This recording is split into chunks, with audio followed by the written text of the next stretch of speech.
चलिए भाई, मंगलवार की सुबह इस कारोबारी हफ्ते का डे 2 और आज है इस मंथ फरवरी महीने का लास्ट ट्यूसडे। तो भाई साहब, एनएसई के सभी मंथली कॉन्ट्रैक्ट्स, वो आपका निफ्टी 50 हो, निफ्टी बैंक हो, निफ्टी फाइनेंशियल्स हो, मिड कैप सेलेक्ट हो, सारे स्टॉक्स हो, सबकी एक्सपायरी का दिन, मंथली कॉन्ट्रैक्ट्स की एक्सपायरी। तो एक बड़ा दिन हमारे सामने खड़ा हुआ है। इस बीच हफ्ते भर की छुट्टी के बाद चीन के बाजार आज खुलने वाले होंगे, अब से कुछ ही देर बाद, और आज ही वहां पे पीबीओसी प्राइम लोन रेट यानी कि उनकी ब्याज दरों का फैसला सामने आता हुआ नजर आएगा। वो अपडेट्स आ भी गए, अभी बातचीत में ले आएंगे। आज सुबह 11 बजे हमारी कैबिनेट की बैठक शेड्यूल्ड है। हालांकि थोड़ी देर में शायद लक्ष्मण आपको अपडेट दे रहे हो क्या एजेंडा है, लेकिन उस पर नजर रखिएगा।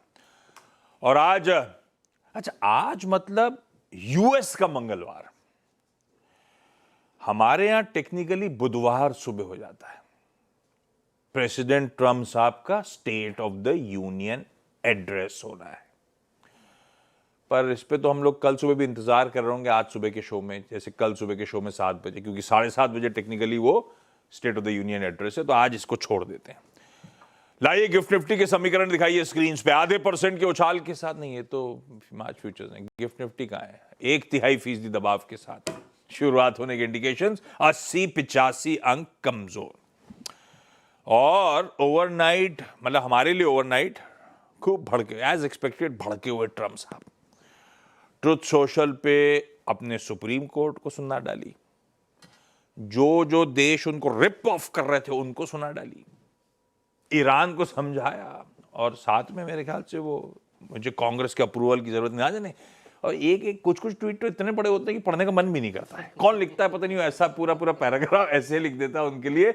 लेकिन जो ओवरनाइट डेवलपमेंट्स हैं, पहले उन पे फोकस करेंगे। लाइए जरा ग्लोब के संकेत का स्टिंग प्ले आउट करिएगा, एशियन पीयर्स दिखाइएगा।